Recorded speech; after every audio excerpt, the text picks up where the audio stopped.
Welcome back to the Verified Athletics Podcast. If you're enjoying the podcast, please support it by spreading the word. You can subscribe and rate the shows on iTunes. You can tell a friend or a family member to give it a shot, or you can just share it on your Twitter, Instagram, Facebook, wherever. If you have topics that you'd like to hear discussed on the show, reach out to us on our website, verifiedathletics.com. Sports are captivating. When we think of sports, we think of moments where teams and individuals rise to the occasion and perform. We think about defying the odds, persevering, and overcoming. We also think about those who crumble under the pressure. Either way, the results of competition are etched in stone forever. How can you be on the right side of history? Sports are a game of inches. There's not much that separates winning and losing. A detail here, an extra second of preparation, anything that can give you a competitive advantage to be an inch ahead of your opponent is critical to your success. But so far in your career, you've probably only worked on the physical and tactical aspects of the game. With this newly designed book, My Mental Playbook, Zack, Etter, a mental performance coach, and a former Division I football coach, and Leon Abravanel, CEO and founder of a high-performance training camp, invite you to develop your mental skills that are crucial to performance. In this book, you will learn which mental skills are helpful to use and develop a system of using mental skills during warm-ups, during performance, and in reflection. But most importantly, you'll be given an opportunity to practice the mental skills through activities, and then at its conclusion, you'll create a playbook of mental skills that are customized and tailored towards your individual success. Continuing to develop as an individual and as an athlete is incredibly important in your life and in your sport. If you're really serious about being an elite athlete, you have to focus on the mental game. And this book, again, it's called My Mental Playbook. It'll help you get there. I really believe this book can help you. And because we like it so much, they gave us a discount code.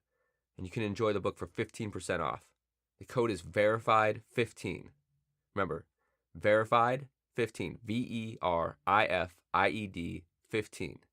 It's simple. Just go to their website, mymentalplaybook.com, add a book to your cart, and then add the code VERIFIED15 at checkout. This is a generous offer, but it's going to end soon, so buy it now, and you'll be grateful that you did. Luckily, today, I also have the co-author of My Mental Playbook, Zack Etter, as my guest on the podcast.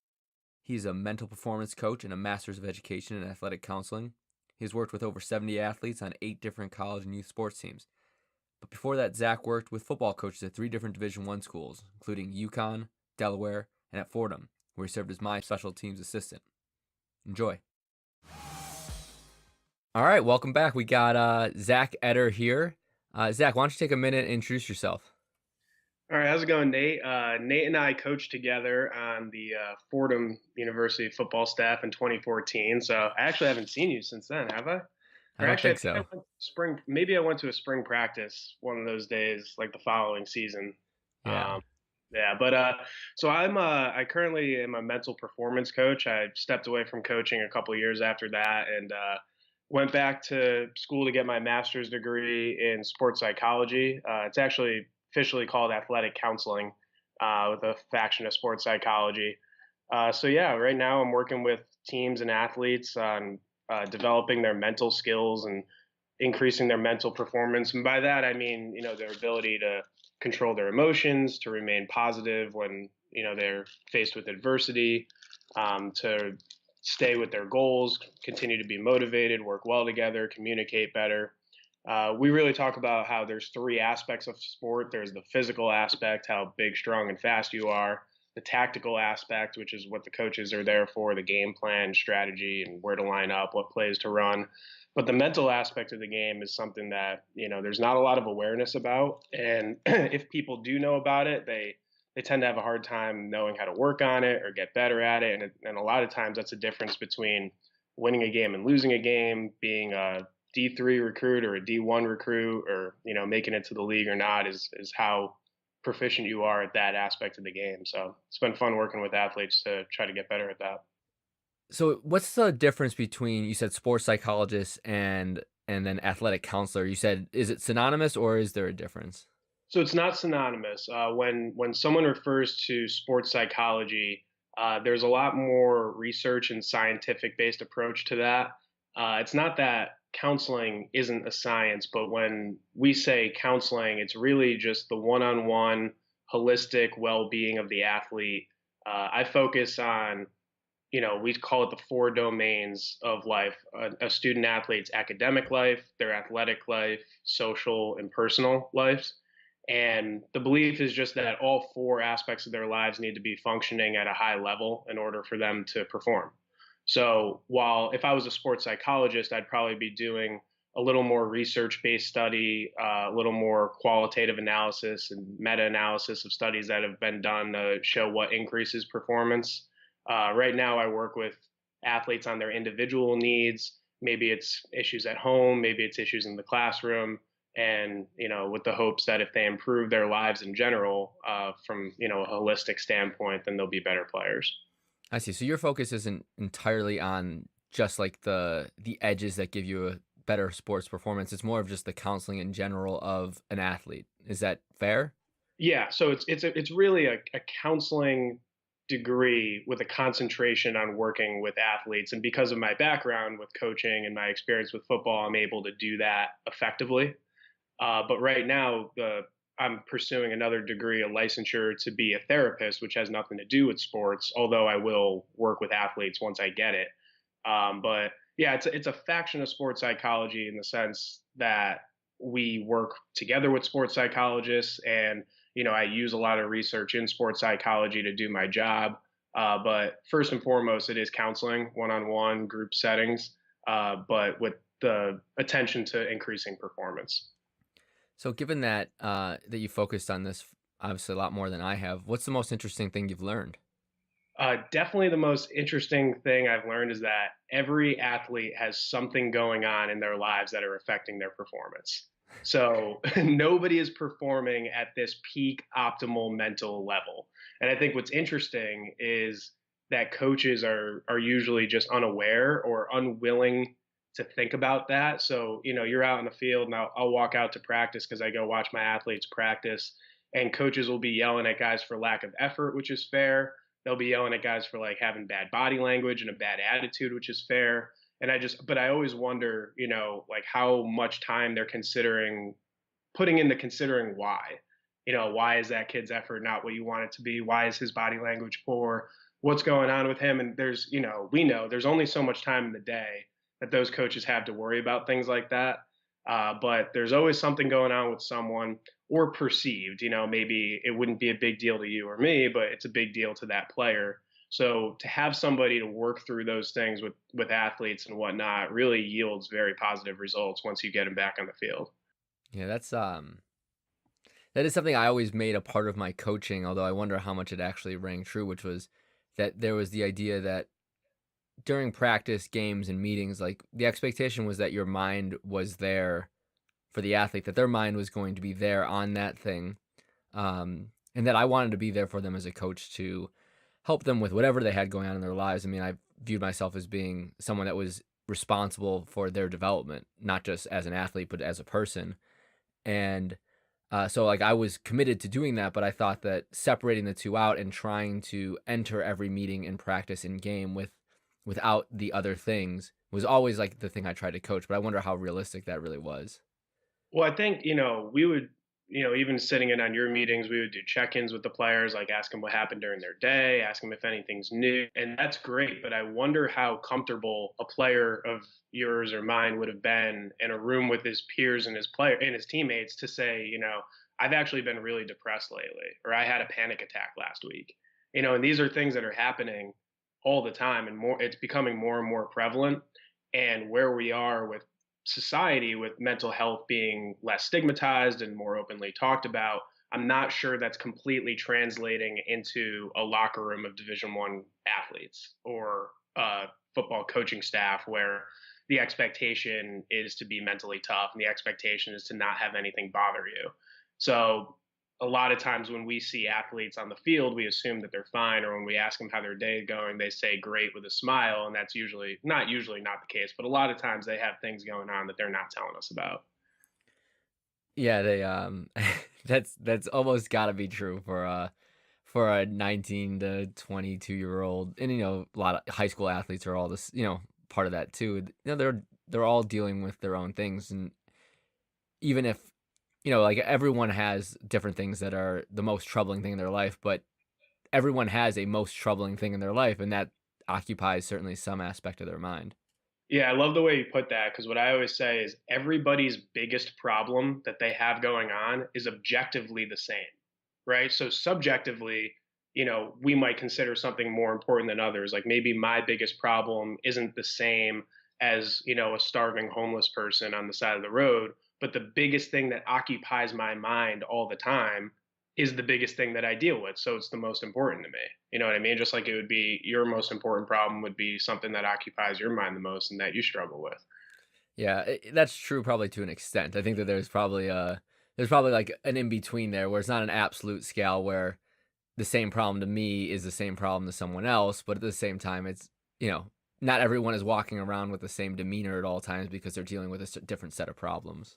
Yeah. So what I found helpful is, I go to therapy once in a while, and I've been on and off for my adult life, and I think what I find really helpful, and especially with players, is when they take the field they're not just focused on football or whatever sport they play as much as we like them to be. They're trying to. So sometimes it takes an active effort to be in the present moment and not worry about those things. And we say, hey, leave everything off the field. I mean, I know with Coach Moorhead, we literally had them put negative thoughts in a box, metaphorically when they walked on the field, and that's great.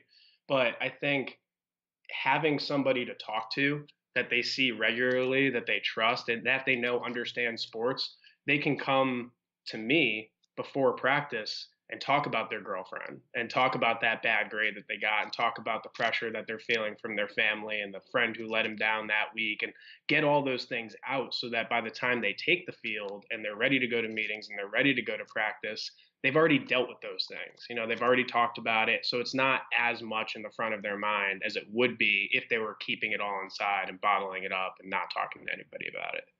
Yeah, I've actually been around two different coaches that use that, and to give it a little bit more color for people that are listening, we would have kind of like I don't know, it was like an open box on a pedestal on the entryway and exit from practice. And as you're going into practice, you put your hand to your head and then you take it to that box. And the idea being that whatever it is that you're carrying around in your head, you're going to leave it and pick it up on your way out. And on the way out, you grab your thoughts back, basically, and put it back in your head. And we did that, like you said, with Coach Moorhead at Fordham, and then Coach Schiano at Rutgers also did that. I imagine there's lots of coaches around the country that are doing that. I think I don't know if it works. I imagine it's like the kind of thing that works a little bit early on, and then it just becomes something that people do out of habit and don't really actually think about why they're doing it. Um, but so I think there's lots of different ways to attack this problem. It seems like one of the ways to attack it is in that way that we're discussing, which is to try to reduce the amount that you take those outside problems into the athletic arena, whether it's practice or whatever. And then the other way to handle it is to reduce actually the size of those problems. So, do you focus on one over the other, or is it just you kind of hit it from all sides? So I hit it from all sides, but there is a third effective way of going about it, which is developing mental coping skills. So being able to regulate your emotions and being able to control your thoughts is something that can be worked on. It's something that you can get better at, just like running routes and different techniques can. And, what we do is we find so basically, let's say that, the typical movie where a coach gives this rah rah speech before, and then the team freaks out and they get excited and they run out from the locker room to play the game, right? That doesn't work for everybody, right? There's some players who want to have their headphones on, listen to their own music. There's some that want to call their parents, or some that want to be left alone.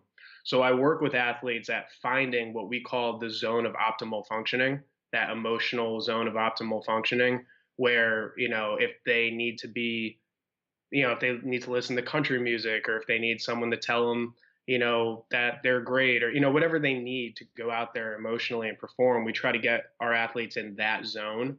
And then the idea that everyone just has these thoughts that aren't always true. Like we have our own conversation going on in our head at all times. And a lot of the thoughts that we have aren't accurate. I'll give you an example. A kid might say, I can't learn the playbook, right? Whatever I do, I can't learn the playbook. The true statement is I haven't learned the playbook yet. And the difference between those two from a confidence standpoint, from just like a life standpoint, is huge. So it's like, let's work on how to do that. So I think talking about the problems, trying to lessen the problems, but also just reframing the way that they look at the problems and getting them in a state where they're ready to go perform despite the problems is what I do, if that makes sense. Yeah, that makes sense. Um, so for these athletes that are trying to like cope with these problems, what is like good practical advice? You said like get into their zone. Like, is there a method to determine how to do that, or an athlete can go through to figure that out? It's a little bit trial by error. I mean, at this point, athletes have played in many, many games. They've gone to practice many times. So just kind of doing some reflection on what's worked and what hasn't. Um, like I said, trying some different things, listening to some different music, having some different conversations, and talking to different people before practices, and then seeing how that translates on the field. One skill that we talk about is compartmentalizing. So you have that academic, athletic, social, and personal life, and a real challenge for not just players but coaches too is how do we compartmentalize? How do we keep something from happening in our social life from bleeding into our athletic performance? And how do we keep that bad grade out of spending time with our family? We want everything to be functioning at a high level, but we want to do so independently of each other and be in the present moment when we're there. So there's mindfulness meditation exercises that we do to return to the present moment. There's we call it a thought check-in, which is like, hey, what thoughts are you having? Are they true? Are they in your control? What could we do about it? We compartmentalize, we get in a good emotional state, we talk about what's bothering us, and then we kind of get it all out there, feel supported, go to practice, and hopefully perform at a better level than we would if we just weren't addressing anything that was going on. I kind of liked your idea there of kind of you meant it in more of like a trial by error standpoint, but I think like the idea of practicing your pregame routine Of course, for yeah. practice Hmm. is such like a valuable tool. I think a lot of guys, especially if you're the type of person that tightens up for a game, that like it Yeah. takes you a while to get loose. Um, it's probably because you before a practice, athletes are generally very loose in the locker room. There's like messing around and they're kind of rushing in and they're goofing off and then they're just like kind of jogging out to the field. Before a game, it's a totally different atmosphere. They're getting there hours in advance. Going through some like intense routine, Hmm. and I wonder if that routine and that change is the thing that can trigger that tightness. Maybe for some athletes, it's the thing that unleashes the beast, but for some athletes, I imagine that it does trigger that tightness, and to the extent that they could replicate that game day experience, at least through their habits for practice, or at least on a somewhat regular basis for practice, it might make them feel more comfortable during a game. So the book that I wrote, My Mental Playbook, it goes through the way that it's set up is chronological. So the first section of it is mental skills to use pregame and during warmups, and how to loosen up and how to kind of get in the appropriate mindset to start the game. So the intro to the book, before we even get into any of the skills, is holistic athlete, being well balanced, compartmentalizing, and having those, it's kind of a self check in there. And then goal setting and motivation. So we want to have properly set goals. We want to know what our motivation is. We want to be internally motivated, and we want to be well balanced. So before the book even gets going, we need that. But the pregame warm-ups is dealing with performance anxiety and dealing with, the physical tightness that you get from the belief that this is a big game and this is important. So there's different breathing exercises that both the book offers, and then I obviously, work with my athletes on, that have a physiological side effect of lowering your heart rate and lowering your blood pressure and bringing you into the present moment. So there's things like that we do to kind of deal with that anxiety. I kind of offered players in the book an opportunity to create their routine from a mental skills standpoint. And again, if you consider the sport and you consider performance in those three domains, the physical, tactical, and mental, when we plan, I mean, staff spend a lot of time practicing and getting ready. Like, what should our pregame look like? How do we go about game day? And staffs talk about that. And we talk about getting them physically ready. So, we'll do, these sprints and these drills and whatnot. We do 7-on-7 and an individual to get them tactically ready. But how much attention are we paying to their mental stress and their anxiety about the game? And, maybe they're unconfident and maybe their parents are here, maybe their parents aren't here, maybe they're worried about getting scouted. And there's all these things that are so hard to think about as a staff. But I think a general routine that works on those mental skills can help with any performance anxiety and attachments to the game. Like, this game's important, You you know, know? I think coaches do think about that stuff. I think that they're probably totally unqualified to actually render a realistic opinion on it. Right. But I mean, like they do think about it. Like I'm thinking about when we design pregame routines, like there's just a million different things that we do to make sure that like you want things to kind of like be flowing and going well. I know that a lot of teams like as part of their pregame routine, they have a field goal kick is like the last thing before they go into the locker room or an extra point kick. Hmm. And I've been on teams where the field goal kicker might not be that good, and Right. you just didn't want to risk that you would miss it or that you would have a bad snap or a bad hold, and so instead they would do a punt to end the We did a punt, didn't we? yeah, so exactly. So I've seen it where you do stuff like that. I don't know if that was for that reason. That might have just been for other reasons. I think Coach Moore liked the whole team rushing at the other team. Hmm. And so it was like I think that was more of like an intimidation thing. Although I don't know how much teams really get intimidated at that kind of time. But when you're good though, I think when you are good as a team, other teams do watch you in your pregame and they're like looking, Hmm. they're trying to get a sense of what you look like um and if you look really confident to the other team, I don't know if that has some effect that could cause them to be more nervous or more easily accepting defeat, when it comes down to it. Yeah, I think it certainly does. I think so. You exude a certain amount of energy with your body language and the way that you speak and the things that you say and the way that you carry yourself. So I think what it would probably do is just reinforce a thought that was already there. So if you walk onto the field and you're like, yeah, we're gonna beat this team today. Well, but wait, they look pretty good in warm-ups. I don't think that's what happens. But if you walk in already worried and already thinking that you might lose, and then the other team looks bigger and stronger and faster and more intimidating than you are, yeah, I definitely think that can reinforce like a negative thought that's already there. Yeah, You we know, had this God, I can't we had this were you ever there when we had the guy named Steve George? no, No. Okay, so we had this guy, he was I guess a graduate transfer student from England. okay, He hadn't played that much football. He played like football that they have in England, which is obviously not quite at the same caliber. And we hmm, had offered him for a 1 year Division 1 scholarship to play offensive line. He was like 6'8", 330 pounds, like legitimately looked like an NFL caliber like body athlete, and ultimately really just didn't have enough skills, couldn't develop them fast enough to play. hmm. But I know this that he was the first guy off the bus, and when we went to warm ups, he would always do the jogs around the field, and just to let the other team see him. Um, I mean, he was such a good athlete for how big he was, and so looked the part that he didn't even start for us or barely even played for us at the FCS level, and still I think the Buccaneers brought him into camp. All right, yeah. So that does speak to it.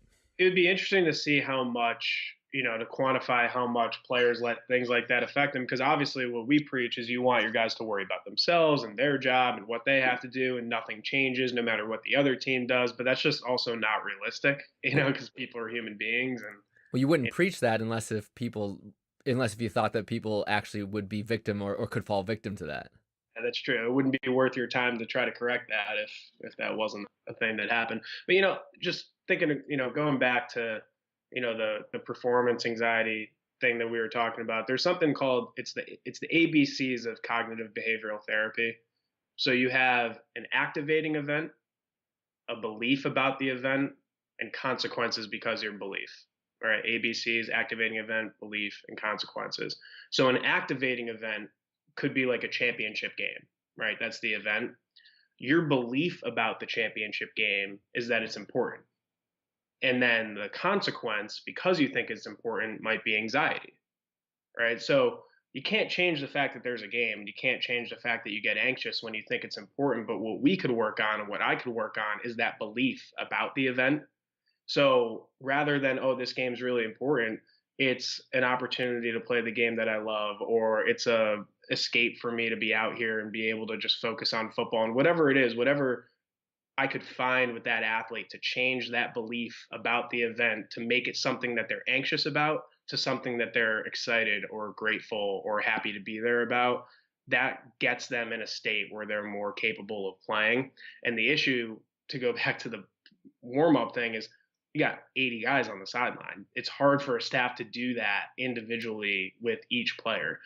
So when the head coach gets in front of the team and he says, we're going to bring them up by 50 tonight, and we're gonna take them down. We're gonna win the conference. This is the biggest game we've played all year. At least a third of the kids in the room, he's scared. You know what I mean? He's making more nervous, and it's just a tough obstacle as a coach when you have a big room of guys to try to adhere to what each one of them individually needs. And that's why we have a staff at Springfield of athletic counselors that sees all these athletes individually and does workshops with the teams and provides information to the coaches to let them know, hey, for this group, I would suggest this, or for this group, I think this might be a better way to go about it. And it's good information. I think the coaches here really benefit from that. Is that can you only get that type of information from one-on-one counseling, or are there good testing, like personality testing, that's out there to help you typecast athletes into the types that would get fired up from a speech like that versus get anxious? And maybe anxiety can be performance enhancing for some people. Like, is there Oh, any science to like talk about that? so just to touch on the last thing that you said, that anxiety could be performance enhancing. When we talk about this zone of optimal functioning, we're talking about helpful emotions and unhelpful emotions. So we want to avoid the unhelpful ones and we want to have the helpful ones. But just because it's helpful doesn't mean it's positive, right? So anger is like a universally known negative emotion, but a defensive tackle might need to play that way, right? But a quarterback playing angry is like a totally other thing, and we probably don't want that. So there are emotions like that fall on both ways, but I think there are some tests out there. There are some personality and emotional intelligence tests, but I really think the counseling kind of brings out the why to it. So, when I feel this way, I don't perform well. And let's talk about why. Like, let's get into the origins of those reasons. Maybe we can change that. Maybe we can work on that. Or maybe you're somebody who needs to be relaxed or they won't function.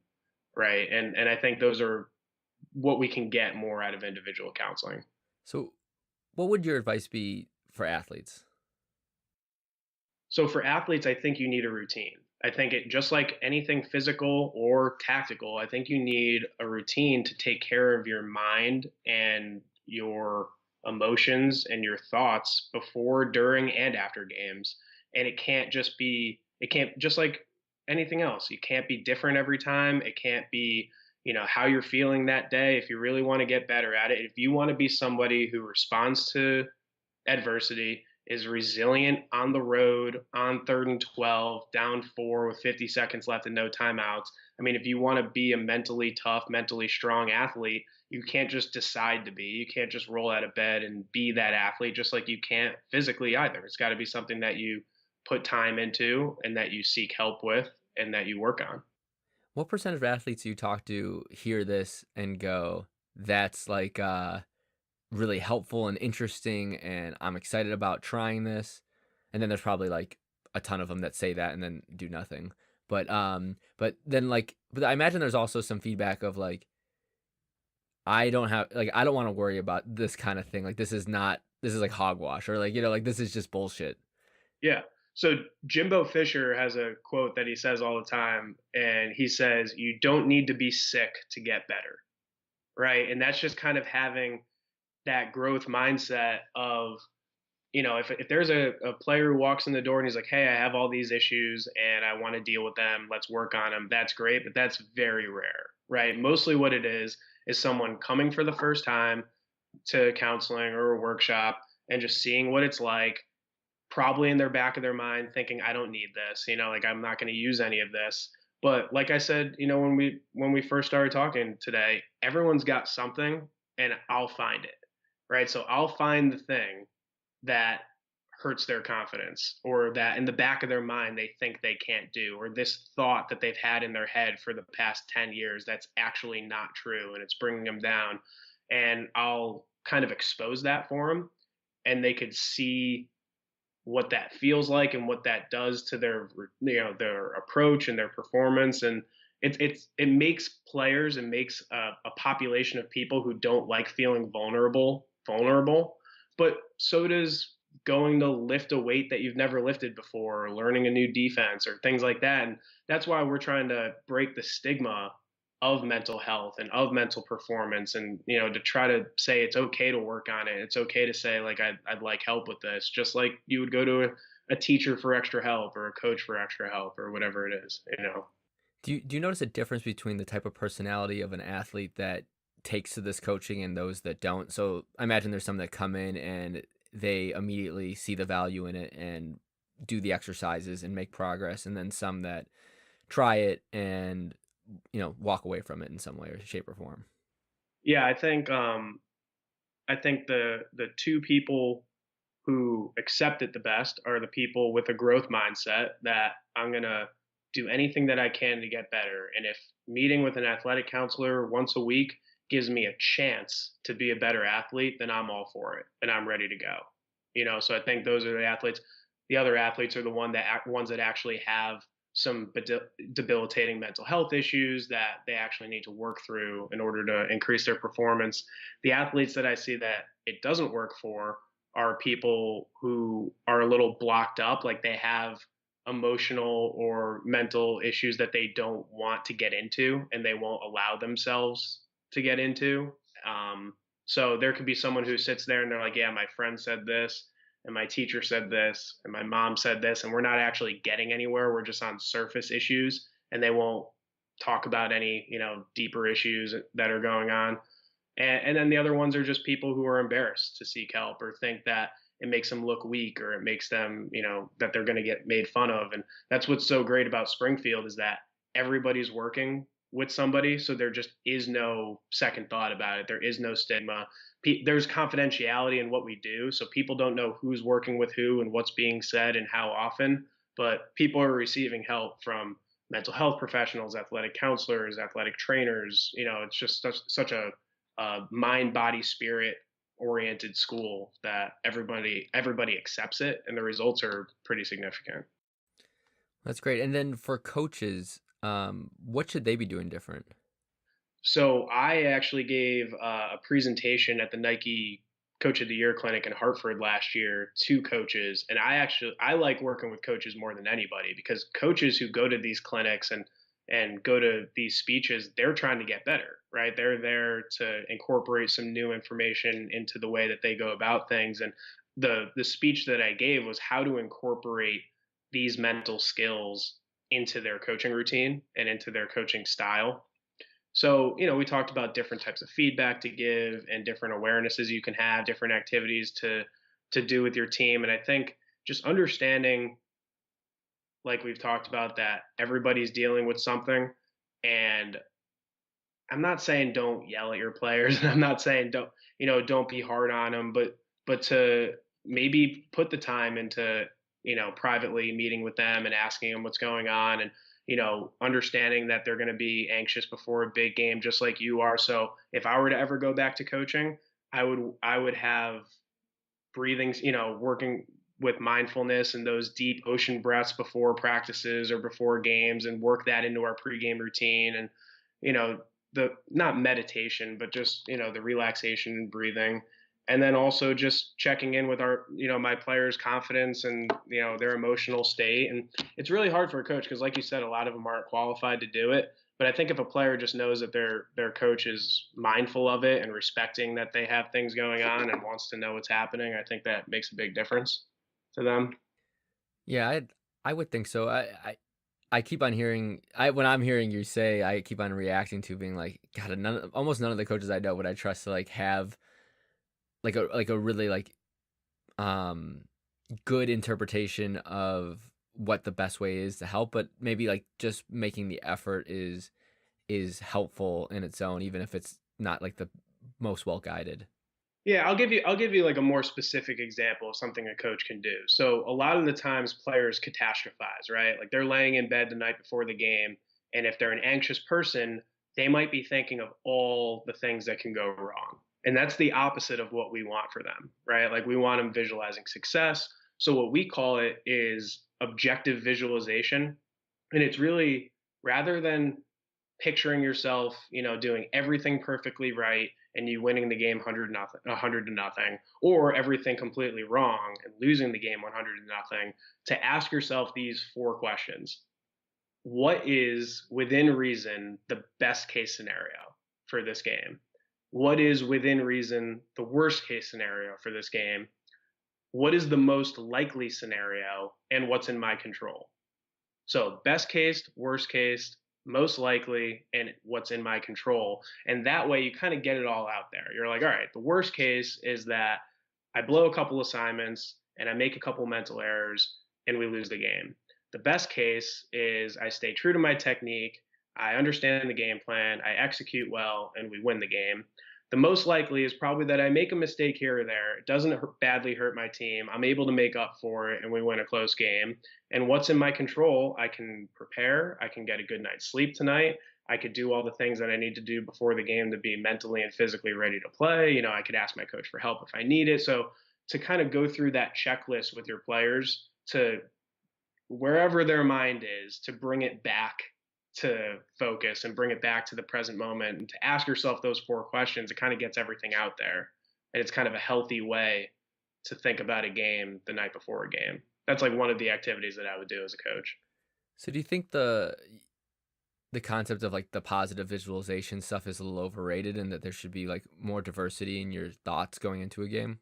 Yeah, because, I think just like we practice, goal to goal as a defense, sometimes you're going to be in a bad situation. And, if you're only visualizing success, I had a conversation with Sal Romano. He's a friend of mine. He's a pitcher for the Cincinnati Reds. And what if it's the top of the first inning and the bases are loaded and there's no outs and you've already let up 2 runs? Have you considered what you're going to do in that moment? Because your definition of success is different now. Your definition of success is somehow getting out of that inning with a 3-0 deficit.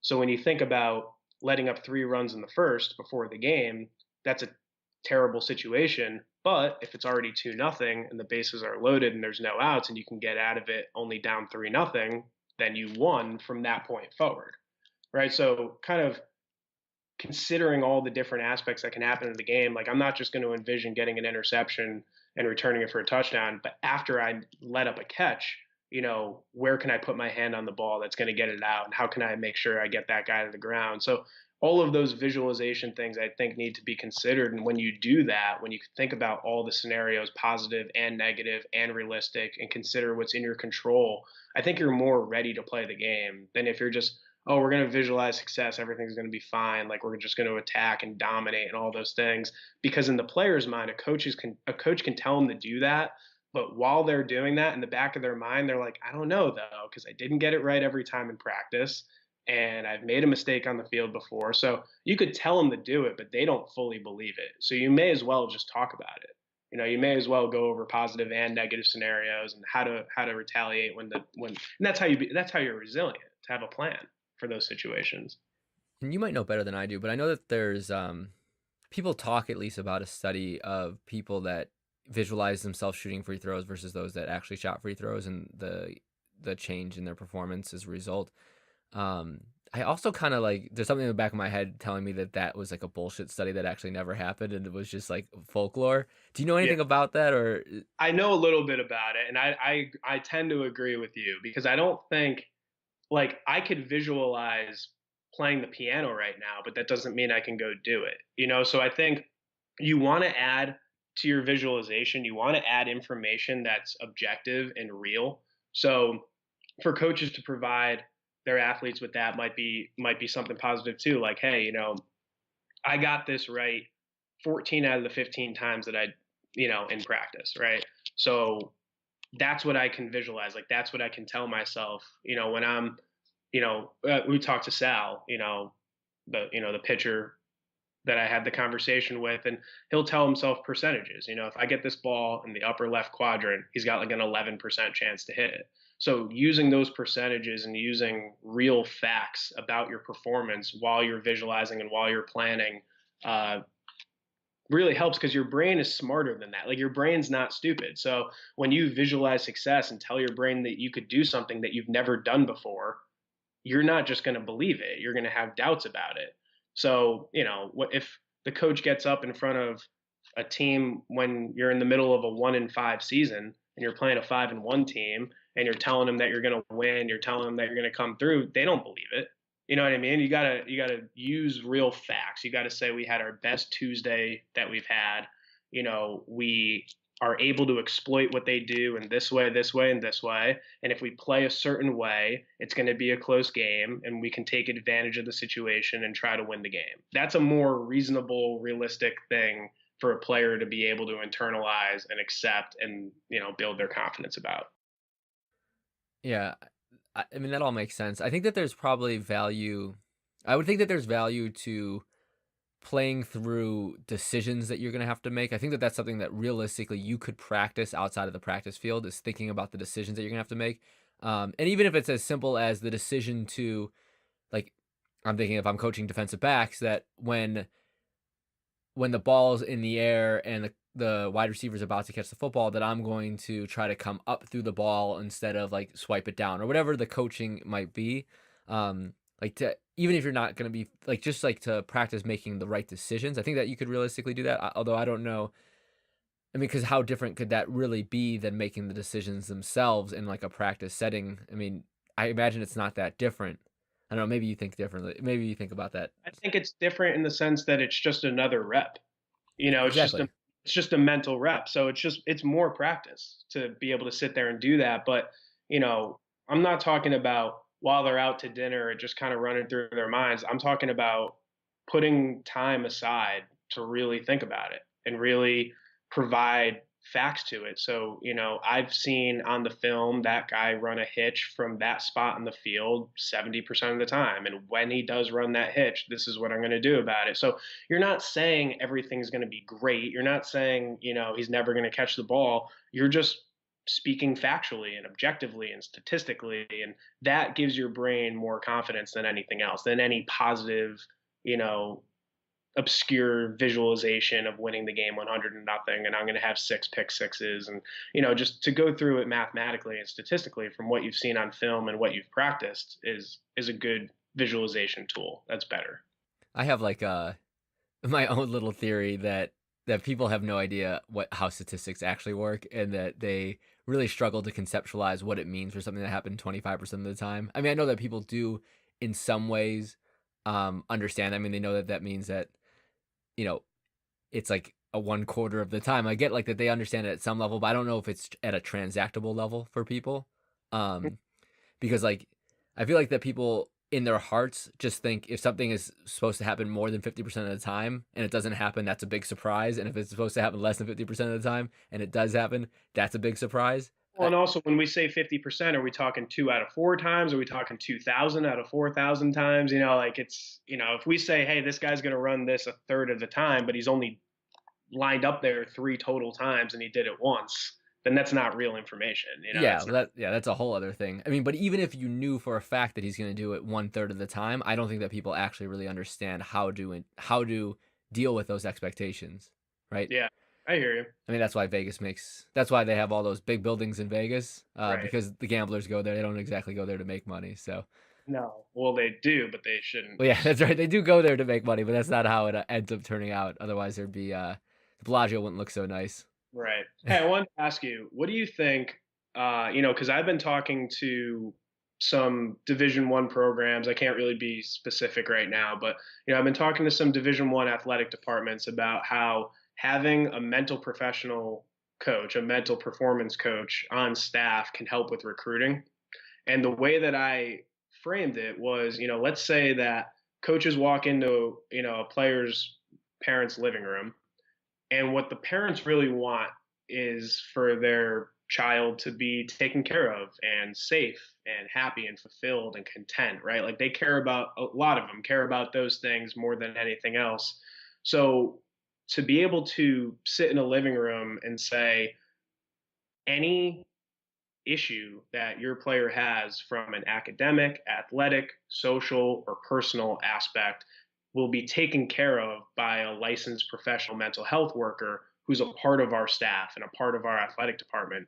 Not many programs offer that at all, and I feel like that would be kind of a significant advantage in recruiting to be able to have that, because obviously there's academic advisors and there's teachers and there's always a counselor available but to have a coach on staff who's professionally trained to handle depression and handle anxiety and handle performance issues and whatnot. I feel like that would be a competitive edge in recruiting for universities to have that available, and I think that's kind of the trend of where things are going as well.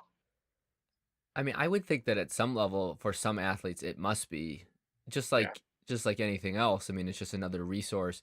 I think the question would be, um, an athletic department could spend their money on that, or they could spend it on a nutritionist, or they could spend it on another strength coach, so that now the football team has their own, personal strength, their own strength coach just for their team, or they could spend, they could buy another thing for the weight room or whatever it is. And I mean, anything that you would do with that money, hopefully would have some sort of push on that. And then the question would be, is that the best bang for the buck for that specific thing? I think the value would probably be more so in the actual benefit that the athlete sees. If Mhm. it actually does work, then I would imagine that if you could just get like an ounce more of performance from 500 athletes across a whole athletic department, that would result in more wins than otherwise, and probably just having that one other win on the tally at the end of the season for a football team probably just as much to help you recruit as anything else. Yeah, definitely. So I think, yeah. So what you're saying is like it really comes down to what helps our team perform better, and then that's it, right? Like that's the bottom line. I mean, So, there's smoke and mirrors too. I mean, there's like right. there are things that don't help your team perform better, but look nice on a recruiting trip and maybe help you to land other recruit. I would say like that the like mental coach as you're describing it is probably not the flashiest thing that you could do with that money. Hmm. Um, but like it doesn't. So I'm just saying that I think it would probably be helpful. I'm sure there are some athletes and parents that would be attracted to that idea, and it might be like a bounce in how much they would want to use it. But I would think that the real value would be, assuming that it works, right? That like you actually have a real impact on those athletes that improves both their lives and their performance.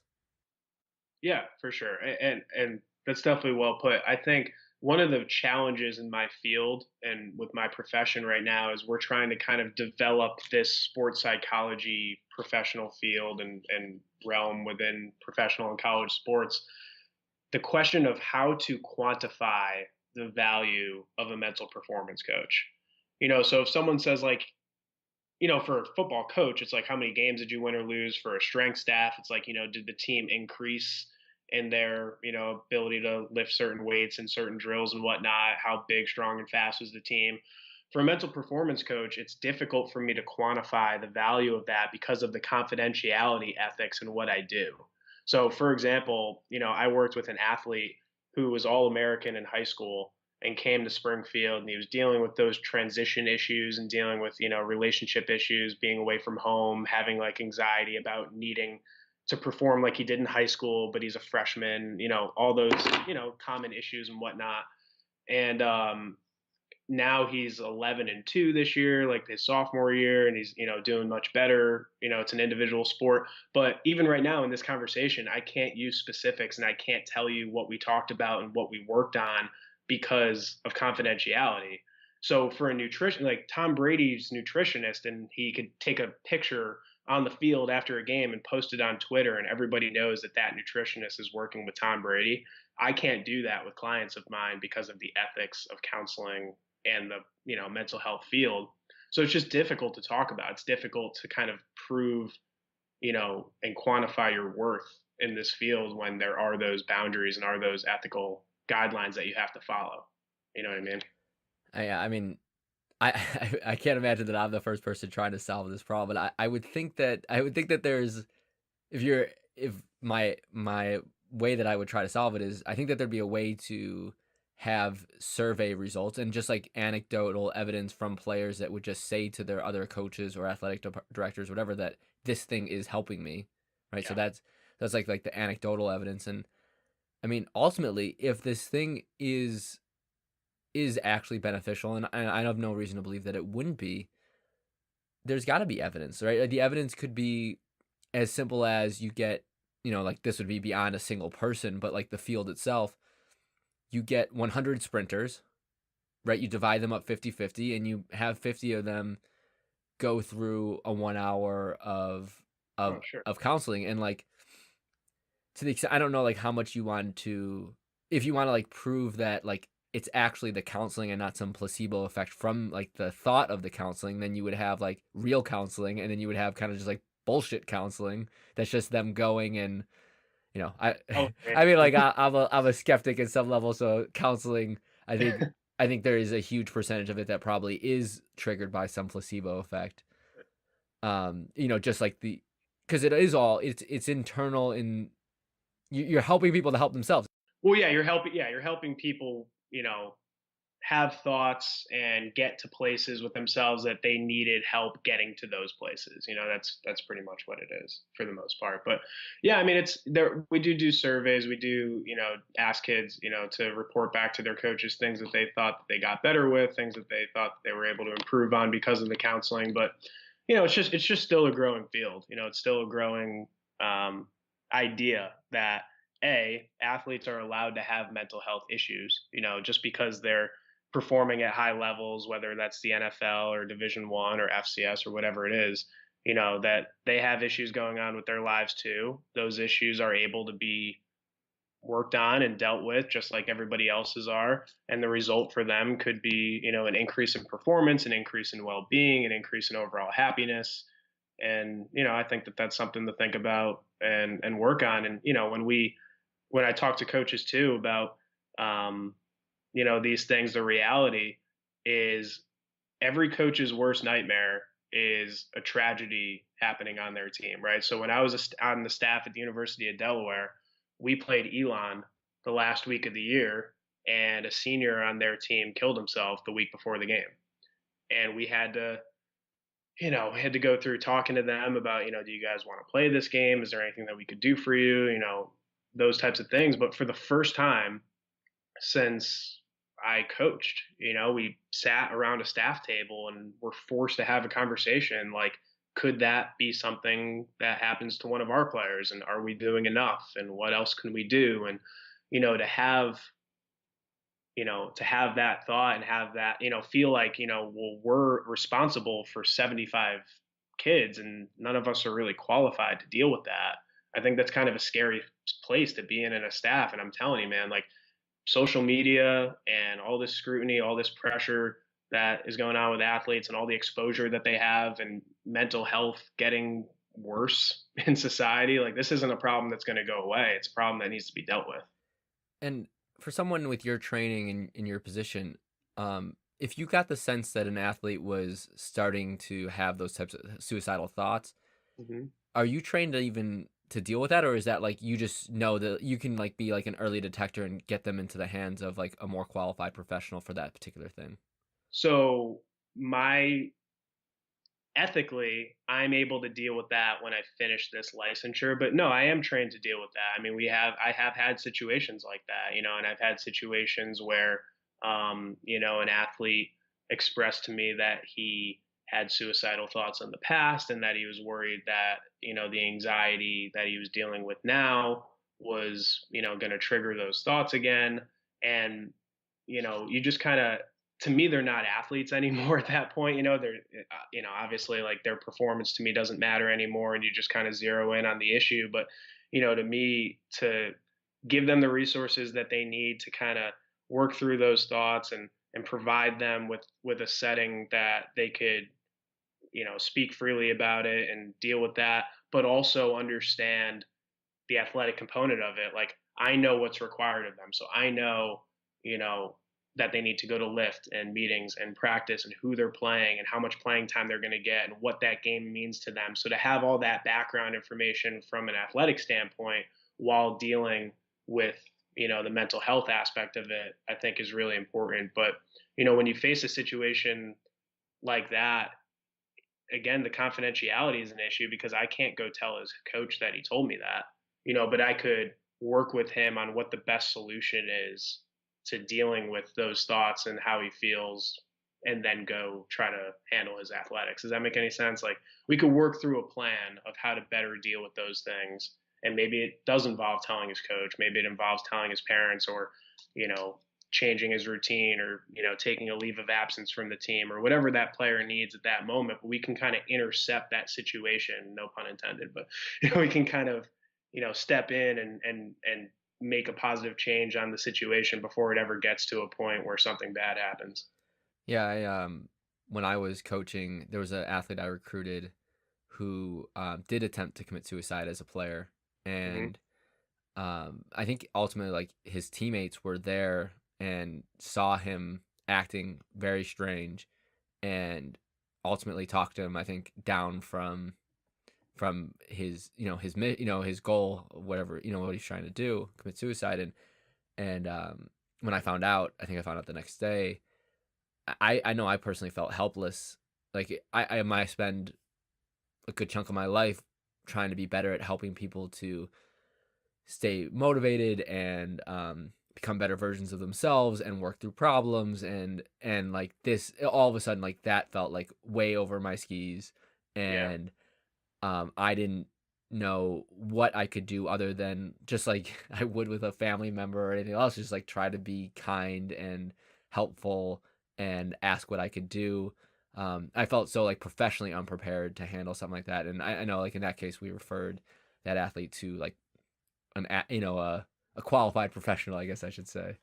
Yeah, and I think, and for those of you listening, like my experience with Nate, like you do care so much about like the day-to-day lives of your players, probably more so than other coaches that I've coached with. And in your meetings and in your routine, you made it a point to check in with people and see how, you knew the way that your players thought and responded to things. So that, that was something that I definitely learned working with you and, to put ourselves in that situation.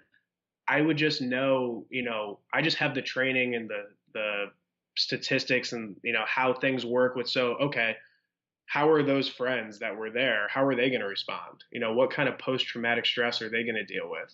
What kind of how do people that are in their situation normally handle that and normally come back from that? And being able to maybe we work with them as a group. Maybe we so to kind of address it in a way that is going to be helpful for them and the team, but you know if we're talking about all these benefits of having like mental performance coaches, if there's a small chance that it helps with recruiting and there's a small chance that it helps with mental performance and there's a small chance that it helps avoid tragedy, I think that those numbers are stacking up and adding up to make it that this position and this profession is something that really needs to be looked at by schools that have the resources to do it. I mean, some schools don't, but a lot of schools do. And like you said, a lot of schools will buy a new treadmill instead. But I think this is something that people should really start focusing on and looking at. And really, it does come down to performance, first and foremost. But these are people and they have issues and they have lives and these coaches for the large part are responsible for those lives on a day-to-day basis. So to pay attention to all those things is important. Well, to bring it back to the recruiting part, I actually wanted to pick your brain about this a little bit. Um, I think you and I have discussed this once before, at least briefly, but when you're recruiting and you're trying to find the best players, the things that are easiest to measure are like the physical measurables. Like I'm going to be pretty sure how tall someone is and how much they weigh, and to a certain respect, like how fast they run and like some of these other measurables. That's like the easiest thing to measure. So there's that physical component, and then there's the academic piece, and most athletes are going to come to you with a pretty good track record. You're going to have a pretty good sense of what you're getting from an athlete from an academic standpoint. Like they're going to have a GPA, they're going to have test scores, and then you're going to have some sense of the high school that they're coming from. And with those three pieces, I'd say you could be fairly confident and accurate with predicting their academic performance at college. It's not like you don't get that many surprises, I guess I should say. Mhm.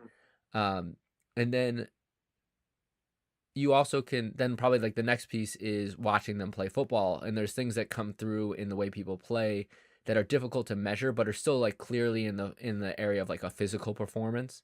So you can just imagine that if someone can stop faster than another athlete, they're going to be better, right? If you're a wide receiver and you can stop faster than the guy covering you, you're going to get open. It doesn't matter how fast you are. If you can stop faster, you're going to get open.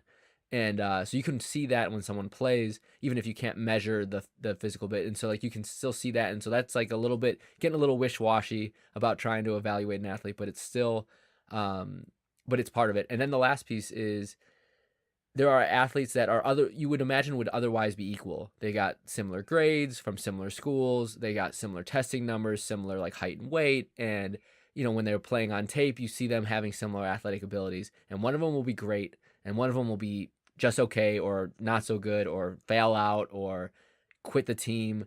And the piece that's missing is like that you don't have a good view on there is that mental piece. I think coaches try to evaluate that in the recruiting process, but I think mostly they either do a terrible job or recognize that they can't do a good job and basically ignore it. So, how does a coach figure out whether they're getting the like every coach in their mind can think like of the athletes that are the ones that totally overshot their potential because of the way that they act mentally and the ones that were way less. In my experience, I think that I was so terrible at predicting that I got out of the business of trying to pretend I could and like basically rolled the dice and hope for the best.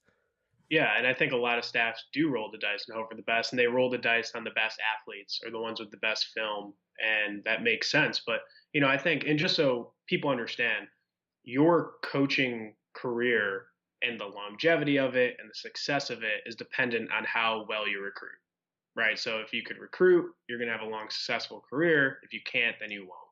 And I think a lot of staffs bring in these recruiting classes, and like you said, some work out and some don't. And then they don't really put a lot of time and effort into why somebody didn't work out, because at that point, it's kind of years later and it's hard to go back and say, like, what did we miss? What could we have seen?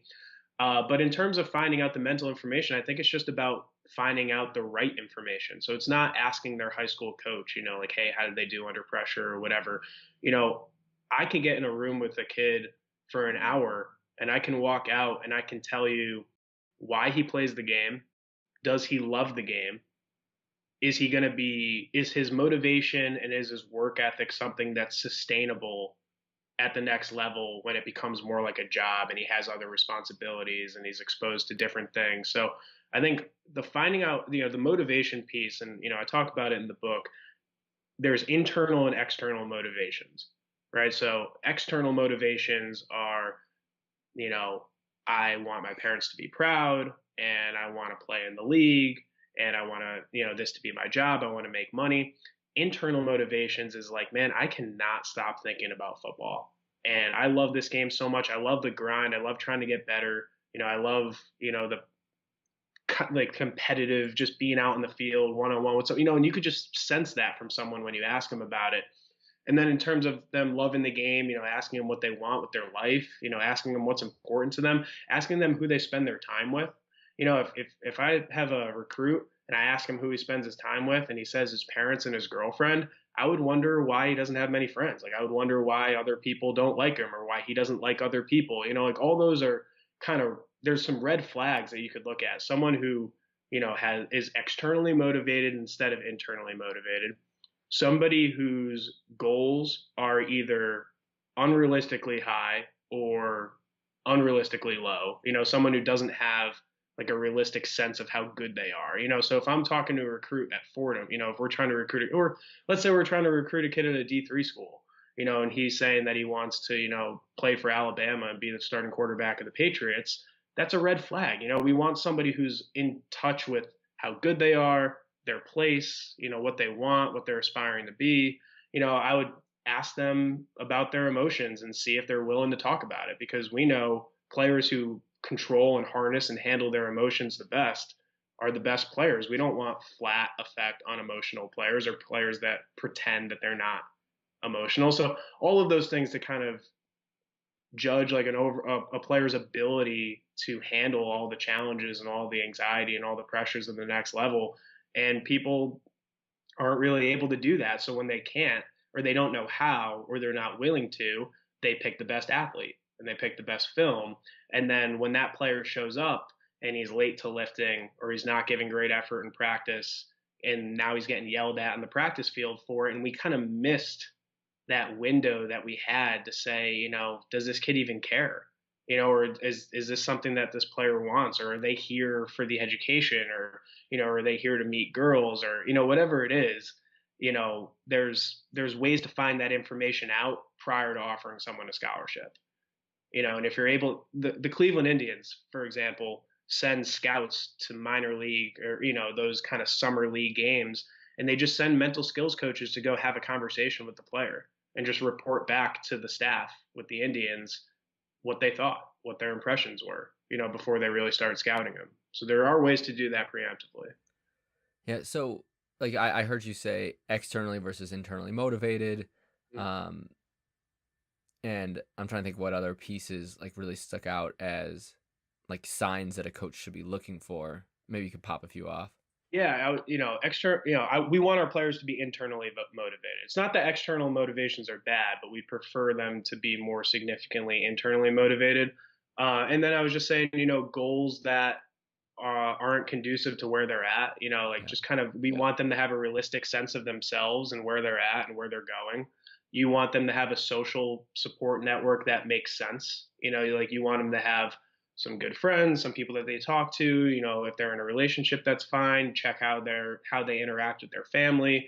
You don't want them to just like only spend time with their girlfriend or only spend time with one friend. Because that might indicate something that's not healthy with their personality or things that they care about.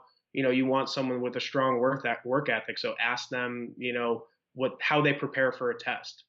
Like what would preparing for a test look like? And if they say, that they talk to their friends or that they go to the library, whatever it is, their answer holds merit. And you can kind of build this profile. You can kind of build this mental profile of a player by asking them questions that have nothing to do with sports. And you can kind of relate that to kind of projecting, just like you would project their film. You can kind of project, what does that motivation look like at this level? What does that mindset look like at the next level? Yeah, I am hearing you and all those things make sense, and then I'm trying to map that up against players that I've recruited in the past and what I would have thought of, trying to put myself back in the shoes of what I would have thought of them at the time I was recruiting them relative to those metrics, and then how they performed relative to my expectations on getting on campus. It'd be And an interesting case study for you to go back and well, think like about. I'm like going through the list in my head, and I'm just thinking, man, like those things sound nice, but it just doesn't add up. I don't know if it's that players change too much between when they're in high school and when they're in college, like that change in environment, moving away from the parents and new set of friends, new structure, the gaps in like what different high school football playing experiences are like for different athletes depending on where they're coming from. I don't know if it's I don't know if it's just my inability to read those things about those players at that time, but I'm just like thinking of guys that were way better than I ever thought they would be, and guys that weren't as good, and it just I don't know, it just doesn't like line up for me. And maybe I'm only thinking of the exceptions; those come to my mind. Yeah, people do change. I think my just to kind of contest what you just said, I wonder how much accurate information you really had when they walked in the door. Like I wonder if you really had a sense of who they were with those other things, when they got there versus when they left. But, I'm sure you had a great idea of who they were at the end of their career there. But people do change, like obviously people who are 17, 18 walking in the door are going to be different people, hopefully, than when they're 20, 21 walking out the door. But I just think, there's some innate things there. Like there's that aren't going to change. Like there's that innate sense of either motivation or love for the game or growth mindset, willingness to be coached, willingness to, accept and admit and handle their emotions in a productive, positive way. I think those things you can make a pretty accurate projection on. And again, you could take a chance on somebody who isn't great at those things and then work on it with them and they can get better. But you can't take a chance on a kid who doesn't love the game, isn't great at football, thinks he's just going to be an all pro in the league in 3 years, and then not address those things with him and just expect him to get better and expect him to be, a high functioning, mentally tough athlete. That's not going to happen. You know what I mean? So I think those things are able to be detected and worked on earlier than they are. Yeah, I mean that sounds pretty realistic. At least like to have a picture of the person that you're getting and their strengths and weaknesses, and the same way that you would focus on if they have to gain weight or lose weight, you would focus on these other skills that will help them to be, grow as an athlete.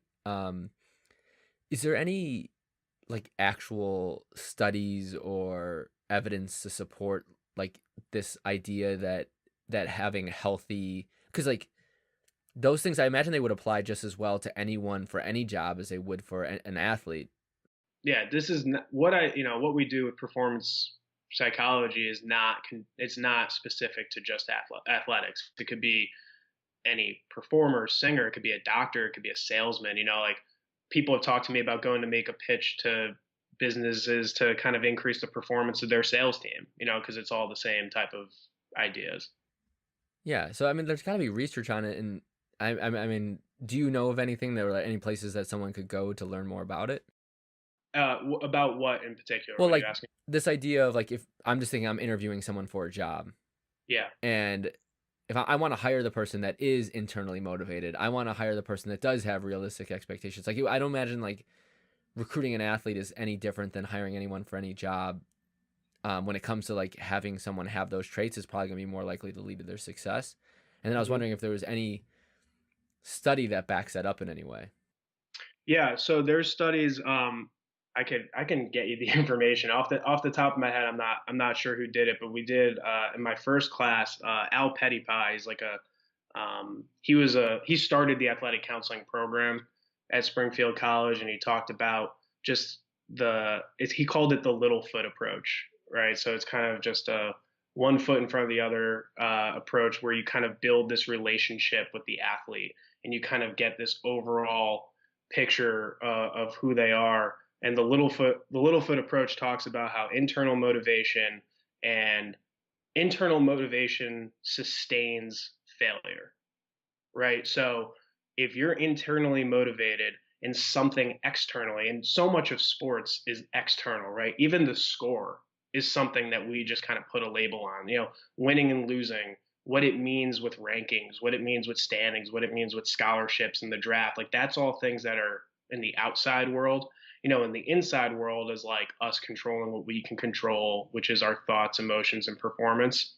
So people who are motivated and kind of function based on the process and those internal factors can sustain losing and can sustain going on the road and going down 14-0 because it just doesn't matter as much to their routine. It doesn't matter as much to their process and their mindset set as it does to someone who says we need to go 10-0. Because if you go 10-0, or if you want to go 10-0 and then you lose a game, now what? You have to recalibrate everything that you wanted. You have to recalibrate your goals and your motivation anytime something bad happens. But if you're someone who's internally motivated and process oriented and control what you can control, then you're kind of immune to those things. You just move forward and you kind of, go accordingly with whatever's going on. So it's the type of athlete you want for that reason. It goes through resilience. It's mentally able to sustain those types of things that happen, and it's overall someone who can continue to get better regardless of the external situations that are going on. And I'm sorry I don't have like an exact study to cite, but that's kind of the idea that it comes from, is that little foot approach with having the relationship with your client. You can look it up if you want that approach, but and we learned that literally like week one, class one of this program at Springfield College, of that kind of motivation. That was really important. Yeah, well, I know I've got at least a lot of things to explore, after this podcast. So Yeah. thanks so much for coming on. I mean, it's been really interesting, really helpful to me, and I'm sure to our listeners as well. If our listeners want to learn more about you, what you have going on, where should they find you? Yeah, so like I said, I have a book that was just released. It's the target is for high school athletes. That's kind of the target audience, but A lot of different athletes of any age can use it, and like kind of we said, it doesn't have to just be for athletics. It could be for any type of performance. But the website is My Mental Playbook. I'm sorry, the book is My Mental Playbook. The website is just www.mymentalplaybook.com. My email address is Zack, Zack, at mymentalplaybook.com. So if anybody has any questions, or if you want some free consulting, or if you just want to talk about, your performance or mental skills, feel free to email me and I will get back to you immediately. And I just love talking about this stuff and love talking about, athletes with a growth mindset who are just looking for ways to get better. That fires me up. I like your dangerous move of getting your email out there for everyone to go contact you, but that just shows how much you want to help people. So, thanks again so much, and can't wait to see where this progresses for you, and keep on helping athletes. So thanks again. All right, appreciate it, man. Thank you. See you, Zach. Bye. Well, all right. Zach has a lot of exciting ideas, and I think a lot of practical advice for athletes and coaches for getting better and helping athletes improve their game, and really finding the athletes that are most likely to live up to their potential in the recruiting process. Still a lot of research left to do, but teams and players that can harness that type of knowledge to win the mental game will definitely have a big leg up. And if you want a copy of My Mental Playbook for yourself, go to their website, mymentalplaybook.com, and at checkout, add the code VERIFIED15 for 15% off. It's a generous offer, not going to last, so go buy it now. Thanks for listening, and if you find our content valuable, share it. That support makes it possible to continue to provide helpful and free content to all of our listeners. See you next time.